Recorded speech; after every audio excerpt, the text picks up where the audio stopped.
How did Theodore Maiman create the impossible 60s ruby laser? Imagine a device so tiny yet so powerful that it could send a focused beam of light across a room or even to the moon. That's what Theodore Maiman achieved in the early 1960s. During a time when space exploration was capturing everyone's imagination, he made a discovery that would change science forever. The idea of creating a laser seemed almost impossible back then. Many scientists doubted it could be done with solid materials like ruby. But Maiman was determined to turn theory into reality. His goal was to produce a very intense, very precise beam of light that could be used for many purposes, from communications to space navigation. The key was understanding how to make atoms release light in a synchronized way, a process called stimulated emission, which Albert Einstein had predicted decades earlier. Maiman knew that if he could excite atoms in a crystal and get them to release light together, he could create a laser. The challenge was finding the right material. He chose a synthetic ruby crystal because it contained chromium ions that could be excited easily. He wrapped this tiny ruby rod with a high-powered flash lamp similar to those used in photography.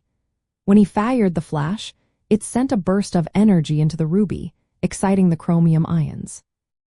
The real trick was achieving what scientists call population inversion, where more atoms are in an excited state than in their normal ground state. This is necessary for laser action. Many experts believed ruby couldn't be pumped enough to reach this state. But Maiman studied the relaxation times of ruby's excited states and realized a powerful enough flash could do the job. On May 16, 1960, he fired the flash lamp, and suddenly, the ruby crystal emitted a brief but intense pulse of red light. This was the first time anyone had seen a laser produce coherent light in a controlled way. The laser pulses were short but powerful, proving that solid-state lasers could work. This moment marked the start of the laser age. It was a huge step forward for technology, especially during the space race when precise, intense light beams could be used for navigation, targeting, and scientific experiments.